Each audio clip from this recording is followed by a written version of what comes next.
এই গ্রন্থ ও গ্রন্থ সে গ্রন্থ পড়ছি, তখন দেখি মাঝে মাঝে ওইসব শ্লোক আসছে। বলো তাহলে তো মঠের লোক যখন বলছেন তখন তো শাস্ত্রেরই কথা, সাধারণ কথা নয় তো। তারপর যখন গরুড় পুরাণ পড়তে আরম্ভ করলাম, তখন দেখি কি তো গরুড় পুরাণের শ্লোক রেফারেন্স দেওয়া আছে, 3-4 চ্যাপ্টার অধ্যায় সব নীতি আদর্শের শ্লোক। তখন আমার আর আনন্দের সীমা রইল না। আরে আমি তো মনে করতাম যে এটা চাণক্য যিনি রাজনীতি করতেন তার লেখার শ্লোক, লৌকিক ব্যবহারিক জগতের শুধু নীতি আদর্শের কথা। কিন্তু কৃষ্ণদ্বৈপায়ন বেদব্যাস নিজে লিখেছেন এই শ্লোকগুলো, বহু শ্লোক। যে সবগুলো মুখস্থ সেগুলো দেখে সেগুলো সব ওর ভিতরে আছে, সেসব শ্লোকগুলো। তখন বুঝলাম যে এটা চাণক্য শ্লোক, মানে চাণক্য এগুলো সংগ্রহ করেছেন, কালেকশন করেছেন। তা মানুষের জ্ঞান বিজ্ঞান ওইরকমই আসে, একদিনে তো হয় না, একদিনে তো জ্ঞান আসে না। লৌকিক জগতের নীতি আদর্শ আমাদের প্রথম শিখতে হয়, সদা সত্য কথা বলিবে, পরের দ্রব্য না বলিয়া লইলে চুরি করা হয়, এইরকম ধরনের কথাগুলো।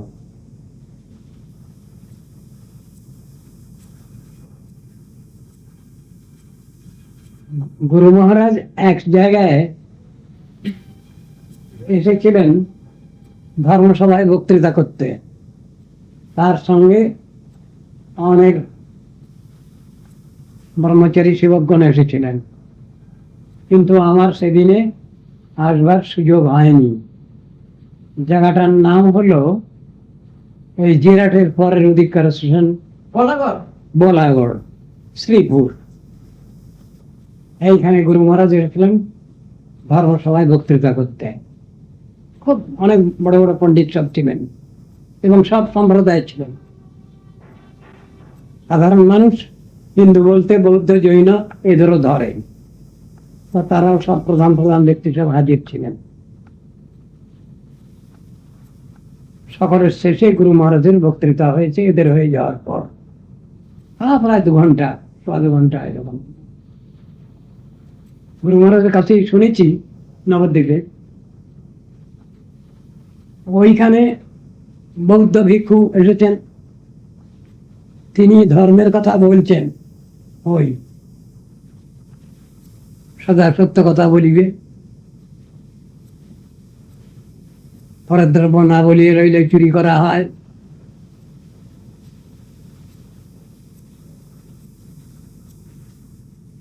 যারা অসুস্থ রোগী তাদের সেবা শুশ্রূষা করলে পরোপকার হয়, এই জাতীয় কথাগুলো উনি ওদের ধর্মে ওইগুলো উনি বললেন মিনিট 5।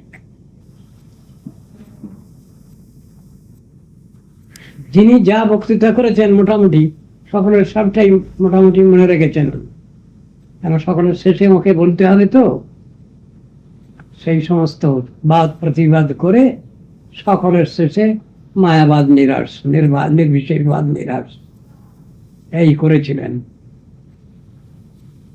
আমাদের কাছে যে বললেন এদের ধর্ম সম্বন্ধে এই তো ধারণা, মিথ্যা কথা বলা মহাপাপ, পরের দ্রব্য লইলে না বলিয়ে লইলে চুরি করা হয়, এই হলো এদের ধর্ম কথা। এদের কাছে আমরা দর্শন কি আলোচনা করব, শাস্ত্রীয় দর্শন কিভাবে কি আলোচনা করবো এদের কাছে? এদের তো মগজ তো ওই রকম। ওই প্রসঙ্গে তিনি অনেক কথা বলেছেন। সিদ্ধান্ত বলিয়া চিত্তে না করো অলস, যা হতে কৃষ্ণে লাগে সুদৃঢ় মানস, ভারত ভূমিতে হইল মনুষ্য জন্ম, যার জন্ম সার্থক করি করো পর উপকার, এসবগুলো সব ব্যাখ্যা করেছেন চৈতন্য মহাপ্রভু। যে থিওরি ব্যাখ্যা করলেন, যার অপর নাম নাম প্রেম প্রচার, তো অত্যন্ত কঠিন ব্যাপার। সব থেকে শ্রেষ্ঠ চিন্তা ভাবনা, সমগ্র জগৎকে একই সূত্রে তিনি গাঁথবেন, এই জন্য তিনি এসেছেন। স্বয়ং ভগবত তত্ত্ব, যে জিনিস কৃষ্ণ পারলেন না, গীতা ভাগবতের কথা কেউ মানতে পারছে না, সেই বিচার নীতি আদর্শ কেউ নিতে পারছে না, সুতরাং ভগবান শ্রী ভগবান অবহেলিত অবজ্ঞাত।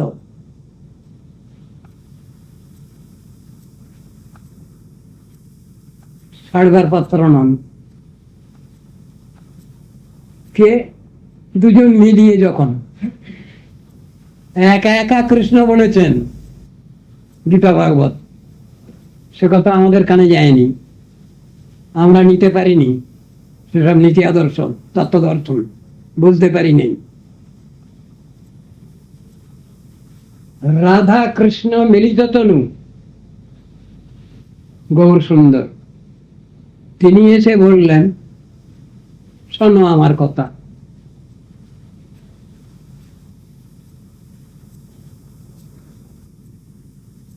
তোমরা সবাই কৃষ্ণ ভজন করো। তোমরা যদি প্রত্যেকেই নিজের কল্যাণ চাও, আত্মকল্যাণ চাও, তাহলে সবাই কৃষ্ণ ভজন করো। আমার ভজন করুন তা বলেননি, কৃষ্ণ ভজন করো সবাই। সেই কথার মধ্যেই সব বিচার এনে ফেলেছেন। দুনিয়ার সব লোক, সাধারণ লোক সবাই জানে হরে কৃষ্ণ করলেই নাম হয়ে যায়, নাম হয়ে যায়। তিনি এসে বললেন না হে না, ওরও ব্যবস্থা আছে, ওরও অনেক কিছু চিন্তা ভাবনা আছে আগে পরে। আমরা প্রায়ই বলে থাকি কৃষ্ণ নামে করে অপরাধের বিচার, আছে তো, এ কথা আমাদের মধ্যেও অনেকে বলেন। কিন্তু গৌর নিত্যাই নামেতে এসব নাই, গৌর নিত্যানন্দ নামে এসব নাই, ঠিক আছে। কিন্তু গৌর নিতাই নামই কি নেবো? কৃষ্ণ নাম কি আমরা নেবো না? না, কৃষ্ণ নামই নিতে হবে ঠিক মতো, গৌর নিত্যানন্দ নামের সাহায্যে, তাদের দয়ায় কৃপায় সেই নাম সুষ্ঠুভাবে করব, সর্বাঙ্গ সুন্দরভাবে করব। বিচারটা তো এই দেখানো আছে, তুলনা করতে হবে, ঠিক ভাবে তুলনা করতে হবে। কৃষ্ণ নামে অপরাধের বিচার আছে, কিন্তু কৃষ্ণ নামকে বাদ দিয়ে কি আমরা চলবো? শাস্ত্র তো তা না, you can't go without that divine name. Krishna নামই আমাদের করতে হবে ঠিক ভাবে, নিরপরাধে, সেই কথাই বলা আছে। এখন নিতাই গৌরকে কেন ডাকবো? সেই নাম যাতে সুষ্ঠুভাবে আমরা নিতে পারি, সেই যোগ্যতা, ক্ষমতা, অধিকার আমাদের দেবেন। সেই জন্যে নিতাই গৌর নাম আনন্দের দান করতে হচ্ছে। যেই জন্যই ভজে তারে জমরায় ধরে ধরে যায়, ইত্যাদি প্রবৃত্তি। আর কিছু নাই বললাম।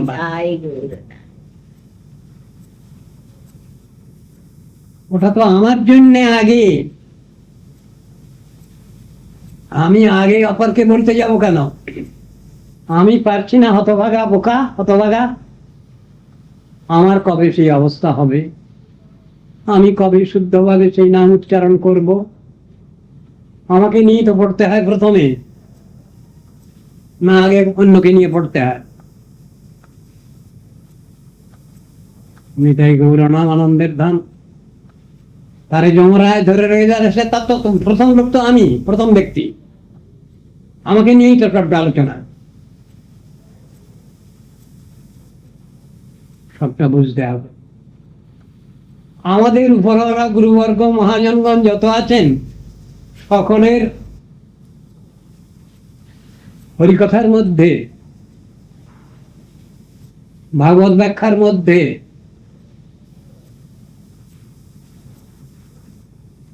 ভাষাটা আছে অন্য রকমের। আমাদের সেই ভাষাটা শিখতে হবে, সেই ভাষায় আমাদের কথা বলতে হবে, সেই ভাষাটা আমাদের বুঝতে হবে। বলে কি ভাষা ওটা? নাম কি? গৌড়ীয় ভাষা। গৌড়ীয় ব্যাকরণ একজনে লিখেছেন, আপনারা শুনেছেন কিনা? যদি না শুনেছেন তাহলে জেনে রাখুন, গৌড়ীয় ব্যাকরণ বলে একটা ব্যাকরণ আছে। সেই ব্যাকরণ লিখেছেন কে জানেন? পরম নাস্তিক, মহানাস্তিক একজন সেই ব্যাকরণ লিখেছেন। তার নাম হলো রাজা রামমোহন রায়। তিনি লিখেছেন গৌড়ীয় ব্যাকরণ খানা। তিনি নিজে কিছু মানেন না, ঠাকুর কিছু মানেন না,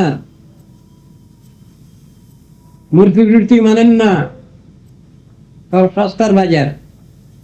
এই সস্তার বাজারের জন্য শেষকালে তিনি মুসলিম ধর্ম আর খ্রিস্টান ধর্ম মিক্সচার করে একটা অ্যাডমিক্সচার ধর্ম প্রচার করলেন, যার নাম হলো ব্রাহ্ম ধর্ম।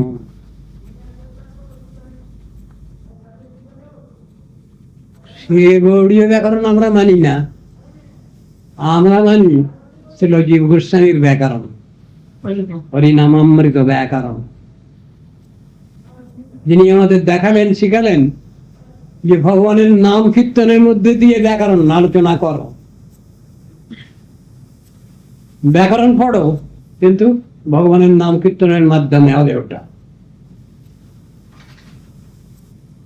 কচটা তফা হরি কমলানি, কচটা তফা হরি খড়গা, গজটা তফা হরি গদা, গজটা তফা হরি ঘোষা, মূর্ধন্য হরি বেনবা। এদিকে মানে হয়ে যাচ্ছে, ওদিকে আবার ব্যাকরণের সূত্র। বিষ্ণুদাস হরিগোত্রাণী বৈষ্ণবা পড়তে গেলে শাস্ত্রের আইনে পড়া হচ্ছে সূত্র, আর এদিকে দুটোই হচ্ছে একাধারে, অর্থাৎ নাম ব্রহ্মের সাধনা, নাদ ব্রহ্মের সাধনা, সেইটাই শিখিয়েছেন গোস্বামীগণ। আমি যে নাম করছি সে নামে তো ফল হচ্ছে না। ওই মালা জপ করে করে চিকচিকে করে ফেলেছি, কারো কুচকুচে হয়ে গেছে, কোথায় কেষ্ট বিষ্টু তার ঠিক নাই, মুশকিল। শাস্ত্র বলছেন তুমি যে একটু গন্ডগোল করে যাচ্ছ, কি অপরাধ যুক্ত নাম হচ্ছে যে তোমার, এই অপরাধ যতদিন না ছাড়বে তোমার, ততদিন নামে ফল তুমি পাবে না, যতই মালা কুচকুচে করো না কেন।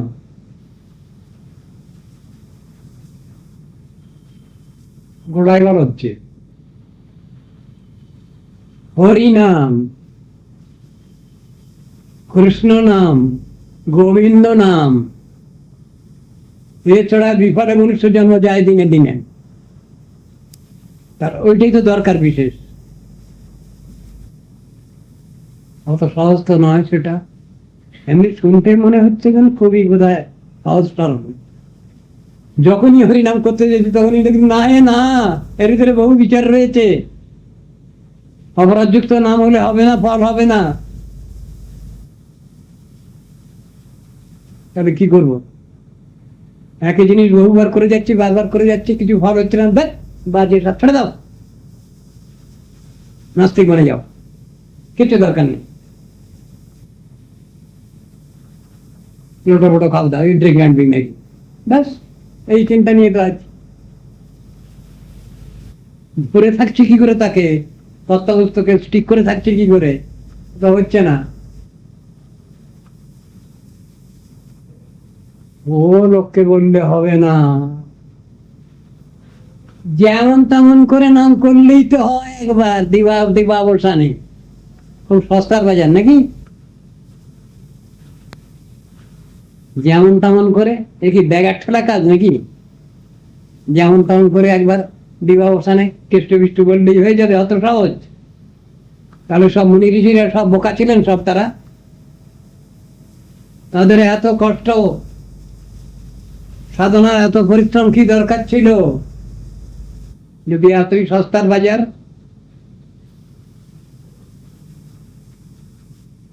চৈতন্য মহাপ্রভু বলেছেন নাম কীর্তন করো, কিন্তু সেই নাম কীর্তন কি অপরাধযুক্ত নাম কীর্তন না নিরপরাধে নাম কীর্তন? নিরপরাধে নাম লইলে পায় প্রেমধন, কতটা আছে তো। অপরাধ শূন্য হইয়া লহ কৃষ্ণ নাম, কৃষ্ণ মাতা কৃষ্ণ পিতা কৃষ্ণ ধন প্রাণ, কৃষ্ণের সংসার করো ছাড়িও না চার, জীবে দয়া নামে রুচি সর্বধর্ম সার, কথাগুলো আছে তো। ওটাই তো মুখ্য বিষয়। যেরূপে লইলে নাম প্রেম উপজয়। কাকে বলছেন? হ্যাঁ, তার স্বরূপ চিন্তা করো, বোঝো। যেরূপে লইলে নাম, কিরূপে লইলে নাম? নিরপরাধে নাম লইলে পায় প্রেমধন, কথাটা শুনতে যত সহজ, কাজের বেলা তত নয়। কিন্তু তথাপি ওইটাই তো আমাদের ধ্যান জ্ঞান সব কিছু। ওকে ছেড়ে দিলে তো আমরা কোনো কাজই করতে পারবো না। যদি না পারি কান্নাকাটি করব, অন্তর দিয়ে কান্নাকাটি করব, হৃদয় থেকে কান্নাকাটি করব, লোক দেখাবার জন্য নয়, বাস্তবে কি আমার অভাব বোধ আছে এটা জানাবার জন্য। সব কথাগুলো তো শাস্ত্রে এইরকমই আছে। হরে কৃষ্ণ, হরে কৃষ্ণ নোটিস, এরপরে আর কিছু বলার নাই। আজ এই কথা থাক। আপনি যেমন ওই সেই ট্রেনের যাত্রীকে যেরকম দুটো লাথি দিলেন, সেই প্রকার যদি কিছু আমি শিষ্ট আপনার আমার বুঝবে, দু চারটে লাথি বুঝে বসে আছো, তারপরে আপনি আমাকে অনুগ্রহ করবেন গুরুদেব। হ্যাঁ, কোন বুঝে বসে আছো? আমাকে শুধরে নেবেন আপনি। তোমাকে যে বেশি উৎসাহ দেবে, যিনি বেশি উৎসাহ দেবেন তাকে তুমি ভালোবাসবে, এই তো তোমার কথা। বলো, আমি তো এটা বুঝতে পেরেছি। আমি তোমাকে ভুল বুঝেছি না ঠিক বুঝেছি তা সেটা আমি বলতে পারবো না, আমার উপরওয়ালাকে জিজ্ঞাসা করব।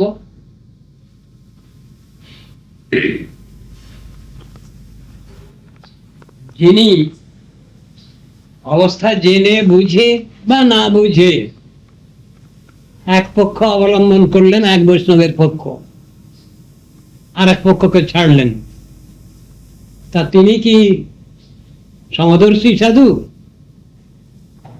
আমার জিজ্ঞাসা। নিশ্চয়ই না।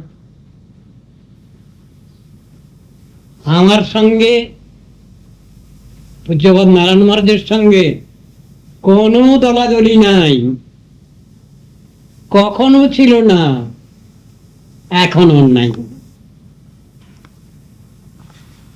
তুমি যদি আমার সামনে পূজ্যপাদ নারায়ণ মহারাজকে যদি 1000 বার প্রশংসা করো তাতে আমার কোনো ক্ষতি নাই, আমি উল্লসিত আনন্দিত তোমাদের অবস্থা দেখে। কিন্তু তোমরা তো সবসময় ভুল বুঝে বসে আছো, কখন একে ধরছো কখন একে ছাড়ছো। এটা কি কোনো বৈষ্ণবের উচিত? বলো বলো, কখনো উচিত না। বৈষ্ণবের মধ্যে এইরকম পার্থক্য থাকে না, কখনোই থাকে না। যদি নামকো আসতে বলো তাহলে ওটা বলা চলে খানিক, কিন্তু বৈষ্ণব যিনি বা যারা, তাদের মধ্যে তো ওইরকম কোনো নেই। এই কথাটাকেই সরস্বতী প্রভুপাদ ব্যাখ্যা করেছেন লাভ অ্যান্ড রাপচার কথার মধ্যে, বুঝেছ? আমি কি করে বুঝাবো, আমার গুরুবর্গ বুঝাবেন দরকার হলে। বৈষ্ণবদের মধ্যে কোন রকম মতান্তর মনান্তর নাই, থাকে না, তাহলে বৈষ্ণবত্বই থাকলো না। নিজে বুঝতে গেলে এবং লোককে কিছু বুঝাতে গেলে সেখানে তারতম্য করে কথাগুলো বলতে হয়, বুঝাতে হয়, বুঝতে পেরেছ? সেই রকম ধরনের বুঝাবার লোক অনেক আছেন, আর বুঝতে চান এমন লোক অনেক আছেন, কিন্তু সকলের সবটা মীমাংসা তো পান না। কেউ ইচ্ছে করে পান না, আর কেউ ইচ্ছা না করেই পান না। তত্ত্বদর্শন ঠিক পড়ে আছে, একটুও ভুল নেই তার মধ্যে। যিনি তত্ত্বদর্শী তিনি জানেন অবস্থা বিশেষের কথা, শাস্ত্রে লেখা আছে, বিভিন্ন অধিকারীর কথা। এক অধিকারীর কথা শাস্ত্রে লেখা নেই, সব রকম অধিকারীর কথাই লেখা আছে স্থান বিশেষে বিভিন্ন জায়গায়। আমরা বুঝে উঠতে পারি না বলে সেই জন্যে আমাদের জন্য আবার সহজ সরল করে বাচ্চা ছেলে মেয়েদের যেমন বুঝানো হয় সেই রকম করে গুরু বৈষ্ণবরা বুঝান, তাদের মধ্যে কোনো নাই, কোনো ভুল বুঝাবুঝি নেই। দেখলে মনে হবে যে ঝগড়া হচ্ছে, যেন ঝগড়া না, ওরা তত্ত্ব দর্শন নিয়ে আলোচনা হচ্ছে, ওরকমই হয়। তাহলে তুমি ঝগড়া বিবাদের সঙ্গে সময়ে তুমি একরকম ব্যবস্থা নিলে, আবার যখন শান্তি স্থাপিত হলো তখন তুমি আর এক রকম ব্যবস্থা নিলে, এরকম দিলে কি ঠিক হবে? হবে না। তাহলে তাহলে ওসবের মধ্যে যেও না, তাহলে ঠিক ঠিক তোমার ভজন হবে, বুঝেছ? আমি ওরকম যাবো না মহারাজ, আমি ওরকম যাইবো না। আমি আরে লাল কাপড় পরে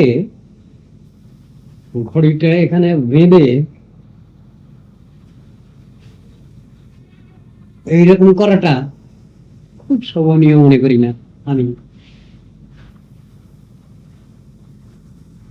মোটরে করে ভিক্ষা সকালবেলায় শুনেছিলাম, মোটরে মোটরে করে ভিক্ষা যাওয়া, সেটা কি সকলের জন্যে?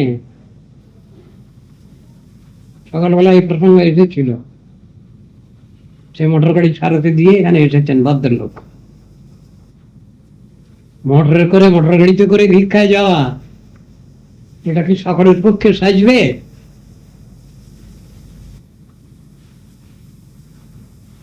না ওই পূজ্যপাদ গোস্বামী মহারাজের পক্ষে, নেমি মহারাজের পক্ষে, এদের পক্ষে সেজেছিল। আমরা যখন ওটা করতে যাই তখন মুশকিল হয়ে যায়, আমাদের ওটা ঠিক জাস্টিফাইড হয় না। তাদের পক্ষে ঠিক ছিল ওটা, আমাদের পক্ষে সাধারণভাবে যেমন সেরকম ধরনের করলে ভালো হয়, তাতে সমালোচনাটা কম হবে। এই দুনিয়াটা সবাই সমালোচনা করে, সবাই সমালোচক, সমালোচিত হতে চায় না কেউ, সবাই সমালোচক। সেই জন্যে যতটুকু না করলে নয় ততটুকু নিয়ে চললেই ভালো হয়। এটা আমার নিজের কথা, অন্য কারো কথা না। আমি নিজে যেটা পছন্দ করি সেইটুকু বললাম। যে জিনিস করলে পরে পাঁচজন আলোচনা করবে, সমালোচনা করবে, সেই জিনিসের ভিতরে না যাওয়াই ভালো। এই তো এইটাই ভালো কথা। সেইভাবেই চলা দরকার আছে। অমুক মহারাজ তিনি মোটর হাঁকিয়ে ভিক্ষা করেছিলেন, মোটরে চড়ে যখন গেছেন তখন যাদের কাছে গেছেন তাদের একটা বিবেচনা আছে, মোটর গাড়িতে চড়ে নিয়ে এসেছেন, তাহলে পেট্রোল খরচ এই খরচ তো আছে, সব ভিক্ষাটা সেই অনুসারে দিতে হবে। ওটা একটা ব্যাপার আলাদা। আর আমাদের যে ভিক্ষা, সে ভিক্ষাটা কি মোটর গাড়ি হাঁকিয়ে ভিক্ষা, স্থূল ভিক্ষা, না কি ভিক্ষা বলবো? আমরা কথায় কথায় উদাহরণ দিচ্ছি তো গোস্বামীদের, রূপ গোস্বামী সনাতন গোস্বামীর উদাহরণ দিয়ে যাচ্ছি, কিন্তু রূপ গোস্বামী সনাতন গোস্বামী কি এরকম ভিক্ষা করেছেন?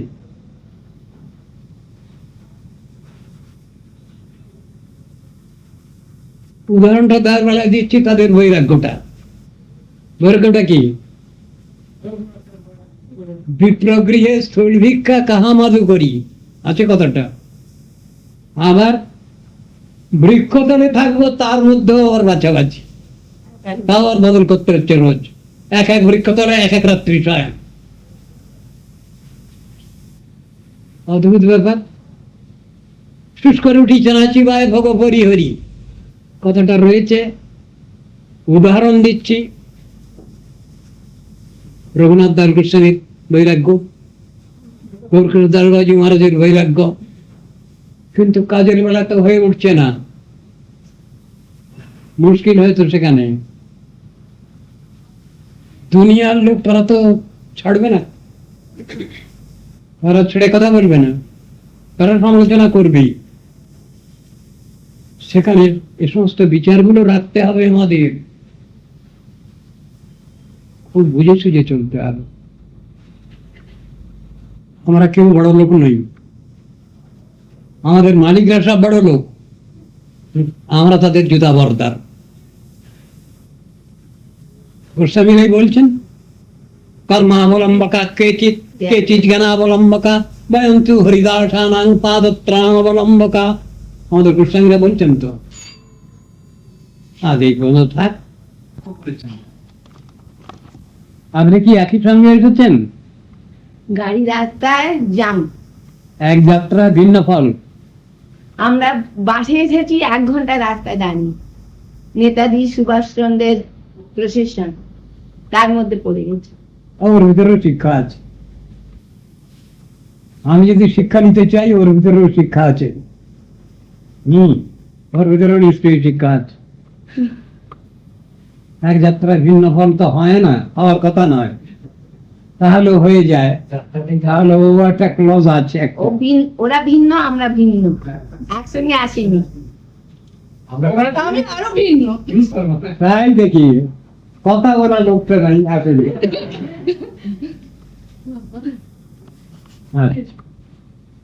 আমরা অনেক কথা বলে ফেলেছি, আর বলা যাবে না যে এখন বলা যাবে না। চান করার দিন আসবে, একদিন বাদে একদিন চান করি তো।